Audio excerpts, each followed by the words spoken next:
యేసుక్రీస్తు నామమున వందనములు, శుభములు. లిటిల్ సోల్జర్స్ ఈ బుద్ధు ఎక్కడికి వెళ్ళారో అర్థం కాలా. ఏమో వాళ్ళని ఇంట్లోనే పెట్టించారా?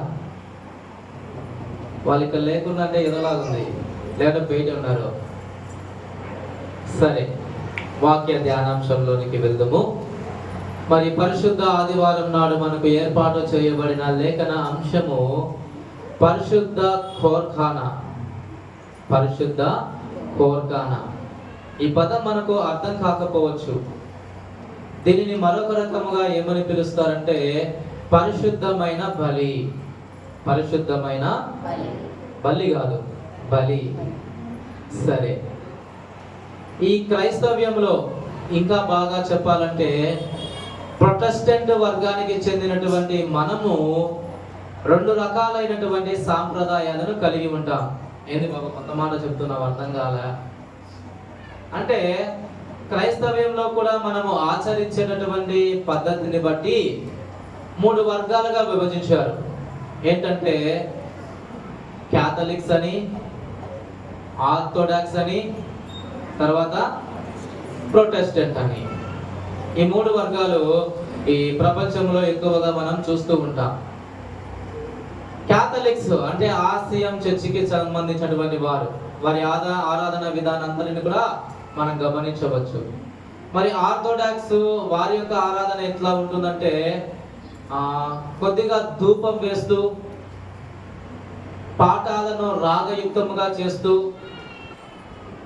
యూదులు అనుసరించేటటువంటి దగ్గరి పోలికగా వారి యొక్క ఆరాధన ఉంటుంది. ప్రొటెస్టెంట్ వర్గం అంటే మనమే వాక్యానికి, ప్రార్థనకు, పాటలకు అన్నిటికీ ప్రాధాన్యత ఇస్తూ మనము ఈ యొక్క ఆరాధన అనేటువంటిది జరుపుకుంటూ ఉన్నాం.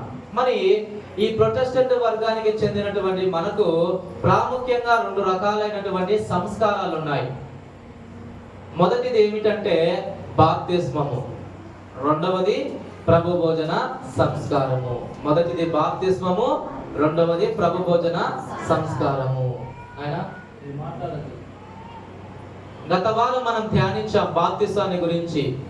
క్రీస్తుతో కూడా మరణించుట, తిరిగి లేచుట, మన పాపాలకు ఆ బాప్తిసం అనేటువంటిది పరిహారం చెందిస్తుంది. అయితే ఈనాడు దేవుడు పరిశుద్ధమైనటువంటి బలి అర్పణ గురించి తెలియజేస్తూ మనము నేర్చుకోవలసినటువంటి ఇంకొక అంశాన్ని మనకు తెలియజేస్తున్నాడు. దానినే అర్థం చేసుకోవాలంటే ప్రభు భోజన సంస్కారం అని చెప్పవచ్చు. మరి సంఘములో నెలకు మనము 2 సార్లు ఆచరించేటటువంటి ఈ ప్రభురాత్రి భోజన సంస్కారములో ఉన్నటువంటి విషయం ఏమిటి? ఎందుకు దానిని మనము ఇంత పవిత్రతముగా ఆచరించాలి? దేవుడు ఎందుకు ఈ యొక్క వాక్య విషయాలను ప్రతి సంవత్సరము కూడా క్రైస్తవ్య సంఘానికి బోధిస్తున్నాడు అని మనం గమనించాలి. గత సంవత్సరము కూడా ఇదే వాక్యాన్ని మనము విని ఉంటాం. మరి మరలా దేవుడు ఈ అంశాన్ని గుర్తు చేస్తున్నాడు. కారణం ఏంటంటే ఇప్పుడైనా ఆ యొక్క పద్ధతిని నీవు అనుసరిస్తావని. మరి లేఖన భాగములో పరిశుద్ధమైనటువంటి బలి నేటి దినాలలో కూడా మన చుట్టుపక్కల ఉన్నటువంటి అనేక మంది ప్రజలు వారు కలిగి ఉన్నటువంటి సాంప్రదాయాన్ని బట్టి, ఆచార విధానాలను బట్టి బలులను అనేటువంటివి అర్పిస్తూ ఉంటారు.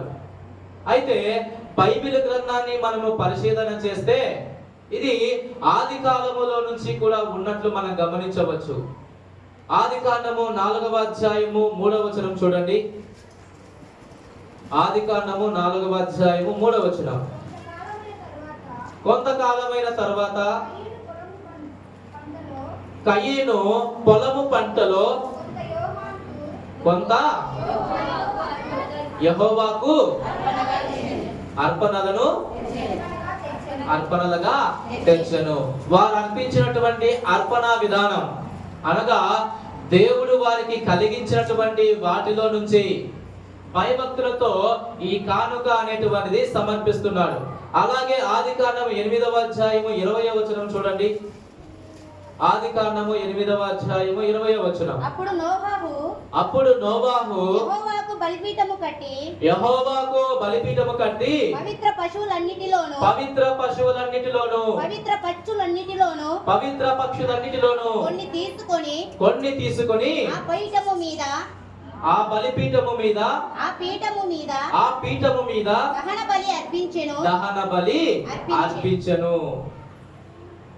అబ్రహాము గారు తర్వాత ఈ నోవాహు గారు అంటగా ఆ యొక్క ప్రాచీన దినాలలో దేవుడు చేసినటువంటి మేలులకు ఫలితముగా వారి జీవితాలలో పొందుకున్నటువంటి ఆ యొక్క ప్రత్యక్షత ఫలితముగా దేవుని యొక్క సన్నిధానములో ఈ బలుల కార్యక్రమము, కానుకల కార్యక్రమము అనేటువంటివి వారు అర్పించినట్లు మనం చూస్తూ ఉన్నాం. ఇశ్రాయేలు జనాంగము కూడా ప్రాముఖ్యముగా 3 రకాలైనటువంటి పండుగలను ఆచరించేవారు. పస్కా పండుగ, ప్రథమ ఫలాల పండుగ, కోతకాలం పండుగ. పస్కా పండుగ, ప్రథమ ఫలాల పండుగ, కోతకాలం పండుగ. పస్కా పండుగలో ఒక పశువును వధించి దేవుని యొక్క విమోచన కార్యాన్ని ప్రతి సంవత్సరము కూడా వారు జ్ఞాపకము చేసుకుంటా ఉంటారు.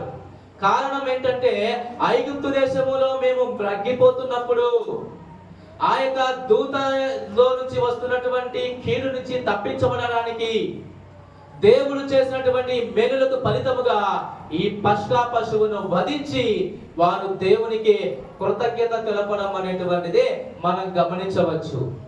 అయితే అన్నిటిలో ఉన్నటువంటి విషయార్థం ఏమిటంటే దేవుని ఎడల వీరు భయభక్తులు కలిగి ఉన్నారన్న విషయం కనిపిస్తా ఉన్నది. నేటి దినాలలో కూడా దీనిని ఆచరించడానికి గల కారణం ఏంటంటే అదే భయభక్తులు. అయితే ఈ బలిని అర్పించడానికి ఏ జంతువులను బట్టే ఆ జంతువులను వీరు అర్పించరు. కొన్ని ప్రత్యేకమైనటువంటి వాటిని అర్పిస్తారు.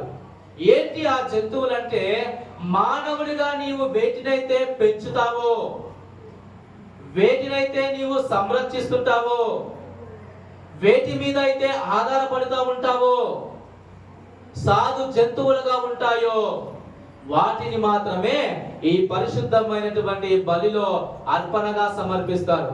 బాగా చెప్పాలంటే గొర్రెలు కానీ, మేకలు కానీ, పక్షులు కానీ వీటిని ఆ యొక్క పరిశుద్ధమైనటువంటి బలిలో వారు చేసేటటువంటి అర్పణ చేసేవారు.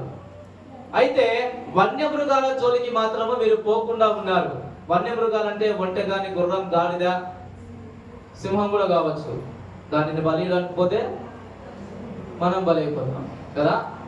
అంటే అటువంటి వన్యమృగ అది దేవుని యొక్క సంరక్షణలో దేవుని చేత అవి ఆ అరణ్యంలో పోషించబడతాయి.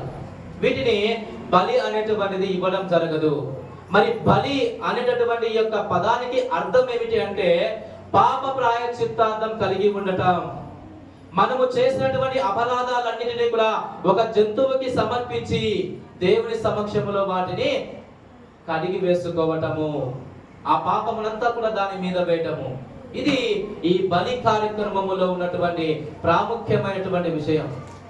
నీకేం చెప్పా? ఉన్నది కొంతమంది అయినా ఎక్కువ మంది ఉన్నారు అని కల్లా చేస్తున్నారు. బాగా కూర్చోండి. ఒకసారి మాట్లాడండి చెప్తాను. ఇది ఈ బలిలో ఉన్నటువంటి అర్థం. అయితే దేవుడు ఇక్కడ ఒక నూతనమైనటువంటి అంశాన్ని తెలియచేస్తున్నాడు, పరిశుద్ధమైనటువంటి బలి అని. ఆనాటి యాజకులు ఇశ్రాయేలు ప్రజలకు ఈ బలి విధానాలలో ఎక్కువగా పన్నులను చెప్పేవారు. లేవియా ఖండము 1 నుంచి 5 అధ్యాయాలు చూస్తే వారు అర్పించినటువంటి ఆ యొక్క బలి విధానాలలో మనం గమనించవచ్చు. ఇశ్రాయేలు ప్రజలు ఏం చేసేవారంటే ఒక పశువును ఆ యొక్క యాజకుని సమక్షంలో తీసుకొని వచ్చి, అయ్యా నా కోసము ప్రార్థించండి, పాప పరిహారార్థము చేయండి, నన్ను విముక్తిని చేయండి, ఈ కార్యము ద్వారా నేను పాపినయ్యాను, నన్ను క్షమించమని దేవుని సమక్షములో మీరు ఆ యొక్క బలిని సమర్పించండి అయ్యా అని యాజకులకు తెలియజేస్తే ఆ యాజకులు ఆ యొక్క పశువును తీసుకుని 3 భాగాలుగా చేస్తారు. ఒక భాగాన్ని తీసుకువెళ్ళి అగ్నిలో బాగా కాల్చివేస్తారు ఆ పాపమంతా పోవడానికి. రెండవ భాగాన్ని తెచ్చినటువంటి వ్యక్తికే ఇవ్వడం జరుగుతుంది, ఇంటికి వెళ్ళి భుజించమని. ఆ యొక్క 3వ భాగాన్ని యాజకుల పని నిమిత్తము తీసుకోవడం జరుగుతుంది. ఇది ఆనాటి ఇశ్రాయేలు ప్రజలు యాజకులుగా చేసేటటువంటి బలి విధానం, ప్రాయశ్చిత్తానికి చెందినటువంటిది. మరి క్రీస్తు ప్రభుల వారు ఈనాడు ఆ బలి విధానాన్ని సాదృశ్యముగా తీసుకుంటూ నేడు ఈ ఆధునిక విధానములో ఉన్నటువంటి వారికి ఆ పరిశుద్ధమైనటువంటి బలి అర్థాన్ని తెలియచేస్తా ఉన్నాడు. వారు ఆ బలులను ఇచ్చేటప్పుడు ఆ వ్యక్తిలో ఉన్నటువంటి భావన ఏమిటంటే, నేను చేసినటువంటి ఈ పాపానికి ఈ యొక్క జంతువు పరిహారం చెల్లిస్తుంది. మరి ఈ జంతువుని ఎప్పుడైతే నేను యాజకుల సమక్షానికి తీసుకువెళ్తానో, దేవుని యొక్క సన్నిధానములో ప్రోక్షింపబడతానో, అప్పుడు ఆ యొక్క జంతువు యొక్క మాంసములోనికి దేవుని యొక్క గుణాలు చేరతాయి, దేవుని యొక్క ఆత్మతో నింపబడుతుంది. మరి నాకు ఇచ్చినటువంటి ఆ మాంసాన్ని భుజించడం ద్వారా ఆ దేవుని యొక్క ఆత్మ, దేవుని యొక్క లక్షణాలు నాలోకి వస్తాయి అనేటటువంటి భావనతో చేసేవారు. యాజకుల పట్ల కృతజ్ఞతతో ఆ కార్యక్రమాన్ని చేసేవారు. ఇక్కడ మనం చదివినటువంటి మొదటి పాఠం రాజులకు రాసినటువంటి 2వ గ్రంథం. ఒక చిన్న మాట అండి, మీరు బైబిల్ను చదివేటప్పుడు కొన్ని విషయాలు ప్రాముఖ్యంగా తెలుసుకోవాలి. 2వ రాజులు కాదు, రాజులకు రాసిన 2వ గ్రంథము, దినవృత్తాంతములకు రాసిన 2వ గ్రంథము, దెస్సలోనీయులకు రాసినటువంటి గ్రంథం అంటారేమో అనుకున్నాను, 2వ పత్రిక, కొరింథీయులకు రాసిన మొదటి పత్రిక గాని 2వ పత్రిక గాని, ఇలాగా ముందు గ్రంథం పేరు చదివి తర్వాత అది మొదటిదా రెండవదని తెలియచేయండి. ఇంకొకటి, ఒకటి అని ఎప్పుడు అనాకండి. 23వ అధ్యాయము 1 నుంచి 10 వచనాలు. కొన్ని గ్రామటికల్ వర్డ్స్ నేర్చుకుంటే ఆరాధన విషయంలో వాటికి సంబంధించినటువంటి ప్రత్యేకత మనకు కనిపిస్తుంది. ఏ బాబు ఈ పదాలు ఉచ్చరించకూడదా అని కాదు, ఉచ్చరించవచ్చు. అయితే బయట ఉచ్చరించేటటువంటి మాటలకు, దేవుని యొక్క సన్నిధానములో మనం మాట్లాడేటటువంటి మాటలకు వ్యత్యాసం కనపడాలి. విశ్వాసులుగా క్రమం తప్పకుండా దేవుని యొక్క సన్నిధానానికి వస్తున్నటువంటి మనము ఈ పరిశుద్ధ గ్రంథాన్ని కూడా అంతే పవిత్రముగా చదవడం మనము నేర్చుకోవాలి. దయచేసి ఈ విషయము సంఘమంతా గమనించాలని తెలియజేస్తున్నా. అయితే ఇక్కడ రాజులకు రాసినటువంటి ఆ 2వ గ్రంథములో 4వ అధ్యాయము 42వ వచనం నుంచి 44వ వచనం, దేవుని యొక్క సన్నిధానములో వారు చేసినటువంటి ఆ కార్యక్రమాలకు దేవుడు తోడుగా ఉంటూ వారికి ఉన్నటువంటి ఆ కొదవలన్నీ కూడా తీర్చడము మనము గమనించవచ్చు. వారిలో ఉన్నటువంటి ఆ వెలితినంతా కూడా దేవుడు సంతృప్తి పరుస్తున్నాడు. ఆ వెలితినంతా కూడా సమృద్ధిగా మార్చడం అనేటువంటిది గొప్ప విషయం అక్కడ.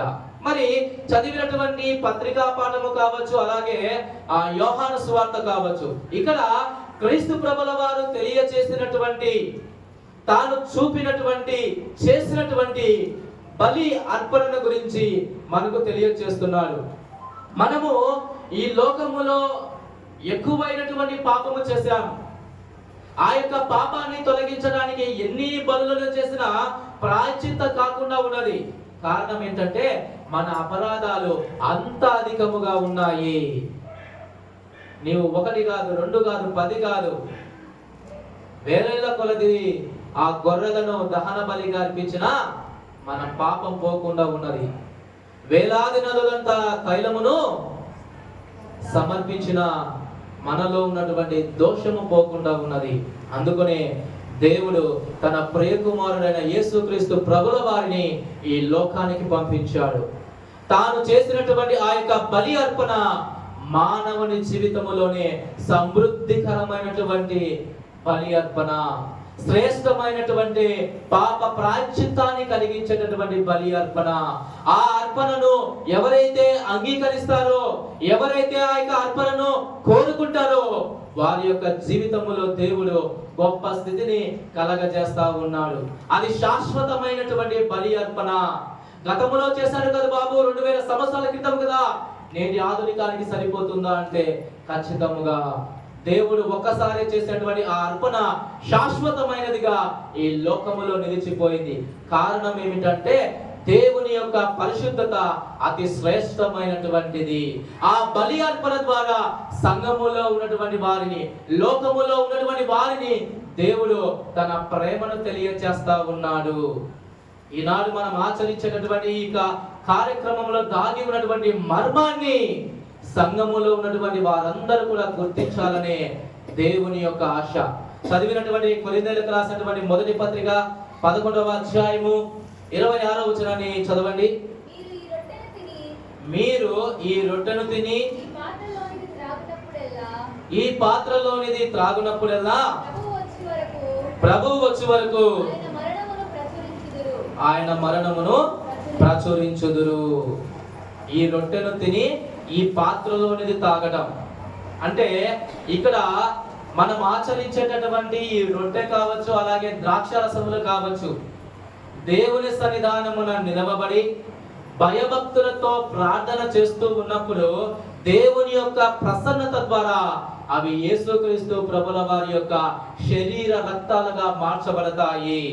ఆనాడు యూదుల జీవితాలలో దేవుని యొక్క ఆలయములోకి తీసుకురాబడినటువంటి బలి పశువు ద్వారా ఏ విధముగా అయితే వారు పవిత్రపరచబడుతున్నారో, దేవుని యొక్క ఆత్మ వాళ్ళకి ఎలాగా ప్రవేశిస్తుందో, ఏ విధముగా వారు ప్రాయశ్చిత్తాన్ని పొందారో, అదే రీతిలో క్రీస్తు ప్రభుల వారు తెలియజేస్తున్నారు. ఇదిగో మీ కొరకు నేను చేసినటువంటి ఈ కార్యము ద్వారా మీరు పవిత్రపరచబడతారు. ఎవరైతే నా శరీరాన్ని తిని నా రక్తాన్ని త్రాగుతారో వాళ్ళు జీవించదరని తెలియజేస్తున్నారు. ఇక్కడ ఆ యొక్క శరీరాన్ని తీసుకున్నప్పుడు మనలో జరిగేటటువంటి భావన ఏమిటంటే, మనలోనికి క్రీస్తు యొక్క ఆత్మ చేరుతుంది. ఏమయ్యా, క్రీస్తు ప్రభుల వారి యొక్క ఆత్మ చేరకపోతే మనం ఈ లోకంలో బతకలేమా అని మనం అనవచ్చు. అయితే క్రీస్తు ప్రభుల వారు దైవ కుమారుడు అయినప్పటికీ ఈ లోకానికి వచ్చి మన యొక్క స్వభావాన్ని ధరించి మానవుడు అనుభవించేటటువంటి అన్నిటినీ ఆయన తెలుసుకొని ఉన్నాడు, గుర్తించి ఉన్నాడు. అందుకనే వాటి యొక్క బలహీనత నుంచి మనల్ని విడిపించడానికి దేవుడు ఆ బలహీనతలలో మనల్ని బలపరుస్తా ఉన్నాడు. ఒక చక్కటి మార్గాన్ని చూపించాడు. ఆయన మానవునిగా ఉన్నప్పుడు ఆకలి దప్పికలు ఏ విధంగా ఉన్నాయో, పాపము చేత ఎలా శోధించబడతారో, శోధించబడేటువంటి వారికి ఎలా విముక్తిని కలిగించాలో ఆయన మార్గాన్ని చూపించి ఉన్నాడు. అందుకనే ఆ శరీరము తినడం ద్వారా ఏమవుతుందంటే క్రీస్తు ప్రభుల వారు మనలో జీవిస్తారు. మనం ఎప్పుడైతే బలహీనమైతామో, ఎప్పుడైతే పడిపోతామో, పతనావస్థకు చేరుతామో, అప్పుడు క్రీస్తు శరీరము మనలో ఉన్నప్పుడు ఏం చేస్తుందంటే నూతనమైనటువంటి శక్తిని ఇస్తుంది. నీలో ఉన్నటువంటి ఆ బంధకాలను తొలగిస్తుంది. నీవు దేవుని బిడ్డగా తిరిగి లేపబడటానికి, నిలవబడటానికి సహాయము చేస్తుంది. అది ఆ క్రీస్తు ప్రభుల వారిలో ఉన్నటువంటి శరీరంలో ఉన్నటువంటి అర్థం. ఇంకా క్రీస్తు ప్రభుల వారిలో ఉన్నటువంటి గుణగణాలను నేర్చుకుంటాం. ఆయన ఏ విధముగా అయితే ప్రేమించాడో, ఏ విధముగా అయితే సమస్యలను జయించాడో, ఏ విధముగా అయితే మనకు ఒక మార్గాన్ని చూపించాడో, క్రీస్తు ప్రభుల వారి శరీరము తిన్నప్పుడు మనలో ఉండి ఆ కార్యక్రమాన్ని చేస్తాడు. ఇక రెండవది ఏమిటంటే రక్తము. రక్తం అనేటువంటిది జీవానికి సంబంధించినటువంటిది. మన శరీరములో రక్తం అనేటువంటిది లేకపోతే మనం నిర్జీవమైపోతాం. అయితే క్రీస్తు ప్రభుల వారు ఆయన సమర్పించిన ఆ యొక్క రక్తాన్ని స్వీకరించడం ద్వారా మనలోనికి నూతనమైనటువంటి జీవము కలుగుతుందని పౌలు గారు క్రీస్తు ప్రభుల వారు సమర్పించినటువంటి బలి అర్పణను గురించి తెలియజేస్తున్నాడు. మరి వీటిని నీవు స్వీకరించాలి. స్వీకరించకపోతే ఏమవుతుందో కూడా దేవుడు తెలియజేస్తున్నాడు. చూడండి, యోహాను సువార్త 6వ అధ్యాయము 54వ వచనం. యోహాను సువార్త 6వ అధ్యాయము 54వ వచనం. నా శరీరము తిని నా రక్తము త్రాగువాడే నిత్య జీవము గలవాడు. బాగా గమనించండి, ఏముందని అక్కడ? నా శరీరం అనగా యేసుక్రీస్తు ప్రభుల వారి యొక్క శరీరాన్ని తిని ఆయన రక్తాన్ని త్రాగినప్పుడే మనకేం లభ్యమవుతుంది? నిత్య జీవము గలవాడు. అనగా ఈ లోకములో అయితే మనకు ఉన్నటువంటి ఆ యొక్క పరిస్థితుల నుంచి బలాన్ని అనుగ్రహిస్తుంది. నీవు అదే విశ్వాస యాత్రలో కొనసాగుతున్నప్పుడు దేవుడు మన కొరకు సిద్ధపరచబడినటువంటి నిత్య జీవము మనకు లభిస్తుంది. నేడు సంఘములో ఉన్నటువంటి అనేక మంది ప్రభువా రాత్రి భోజన సంస్కారంలో పాల్గొనడానికి సందేహిస్తూ ఉన్నారు. ఏమయ్యా అంటే బాప్తిసం తీసుకోలే బాబు అంటారు. ఎందుకు తీసుకోలేదయ్యా అంటే నేను చేయవలసిన పాపాలు ఇంకా ఉన్నాయి బాబు అంటారు. ఏం చేస్తాం? ఎప్పుడు వదిలిపెడతాం ఆ పాపాలను? ఎప్పుడు క్రీస్తు ప్రభుల వారి యొక్క శరీరములో పాలు పుచ్చుకుంటావు? అలా పాలు పుచ్చుకోలేనటువంటి వారందరికీ కూడా క్రీస్తు ప్రభుల వారు ఈనాడు ఒక ఆహ్వానాన్ని ఇస్తున్నాడు. రండి, వారి యొక్క ఆచరణలో పాల్గొనమని సెలవిస్తున్నాడు. కారణం ఏంటంటే మనము నిత్య జీవాన్ని పొందుకోవటానికి, ఆ నిత్యమైనటువంటి జీవితంలో మనము నిలవబడటానికి దేవుడు ఈ విషయాన్ని తెలియచేస్తున్నాడు. ఎవరైతే విశ్వాసంతో వాటిని స్వీకరిస్తారో అప్పుడు దేవుడు వారిలో నివసించి వారికి తగినటువంటి సహాయాన్ని చేస్తాడు. ఆ యొక్క కార్యక్రమాలకు మనము దూరముగా ఉంటే లోకములో ఉన్నటువంటి పాపము, లోకములో ఉన్నటువంటి ఆశ మనలను క్రీస్తు ప్రభుల వారి చెంతకు రానియకుండా అడ్డుపడుతుంది. కనుక ఆ యొక్క కార్యక్రమానికి సిద్ధపడినటువంటి వారు తగిన సిద్ధపాటును కలిగి ఉండి దేవుని యొక్క పాదాల చెంతకు వచ్చి ఆ కార్యక్రమంలో పాల్గొనండి. రెండవది ఏమిటంటే, పాల్గొనబడి మేము తీసుకున్నాం బాబు అని చెప్పేసి మనం అనుకోవచ్చు.